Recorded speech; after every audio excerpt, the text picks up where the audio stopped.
โอ้ยขอขึ้นหอดเจ้าว่าสันเท้าเอ้ยเจ้าผ้าร้านลูกไผ่แล้วมาเหรียญลูกร้านไผ่แล้วนี่ฮะ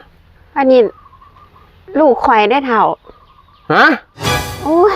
ยังเฮ็ดจังได๋ดอกผัวกะจมบ่มีเงินอยากไปเฮ็ดงานหาเฮ็ดงานว่าขันไปกรุงเทพแล้วขันพ่อมีเงินค่าตั๋วเครื่องบินก็อยากล่วงไปหอดเมืองนอกเมืองหน้าท่านอยากไปขอยก็สิบ่ได้ห้ามเจ้าแล้วเฒ่าเอ้ยเท้าแน่เจ้าเตรียมตัวแล้วบ่เฒ่าเตรียมตัวสิไปแล้วเด้นี่เจ้าสิออกเมืองนอกอีหลีนี่บ่สิออกเมืองนอกแล้วโอ้ยหลายปีบ่จังสิได้กลับมามันก็3 ปีนี่ละคันค่า3 ปีแล้วจะบ่ได้กลับมาสิจังได๋ล่ะเฒ่ามันก็ต้องใช้เวลาคือว่านั่นล่ะเพราะว่าสัญญาบางเทื่อมันก็สัญญามันก็ข่อยย่านสัญญามัน10 ปี20 ปีพุ่นนะเฒ่าข่อยก็สิพยายามบ่เป็นหยังดอกเจ้าก็ท่าข่อยอยู่นี่ล่ะเจ้าเด้เจ้าสิบ่มีใหม่บ่ข่อยบ่มีไม้ดอกน้องก็ท่านี่เด้อท่าอ้ายนี่เด้อน้องสิทาดอกซั่นมันสวยแล้วนี่สิได้ไปได้ฟ้าวแห้งไปอ้ายไปกันเด้อไป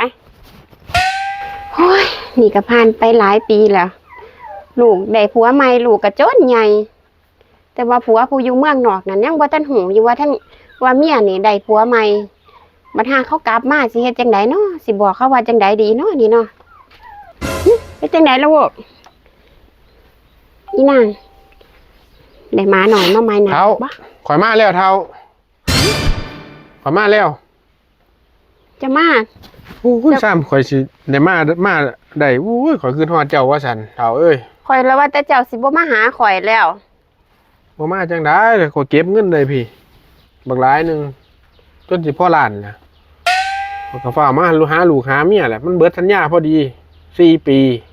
ที่แรกว่า3 ปี4 ปีแล้วจังได้มาโอ้ยข่อยขึ้นฮอดเจ้าว่าซั่นเฒ่าเอ้ยเจ้าพาหลานลูกไผแล้วมาเหรียญลูกหลานไผแล้วนี่ฮะอันนี้ลูกข่อยได้เท่าฮะลูกข่อยจะไปได้ตะเหิงแล้วนี่ไปได้กับไผล่ะข่อยขอโทษเด้อเฒ่าข่อยบ่ได้บอกความจริงเจ้า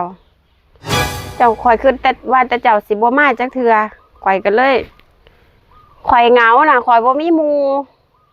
ข่อยก็เลยต้องหาคนมาเป็นหมู่ข่อยเจ้าคือบ่บอกข่อยจะปิดบังข่อยเฮ็ดหยังจนลูกจนใหญ่แล้วนั่นข่อยอุตส่าห์เก็บเงินเก็บค่ำข่อยขอโทษข่อยบ่ได้บอกความจริงกับเจ้าข่อยก็บ่มีไผข่อยอุตส่าห์ตั้งใจเก็บเงินบ่นอกใจเจ้าคือนอกใจข่อยจังซี่แต่ว่าข่อยก็เลิกกับเขาไปแล้วล่ะเจ้าสิรับข่อยได้คืนบ่โอ้ข่อยผิดไปแล้วเฒ่าข่อยผิดไปแล้วเจ้ารับข่อยคืนได้บ่รับก็รับค่ะท่านโอ้ยขอบคุณนะเฒ่าขอบคุณเด้อ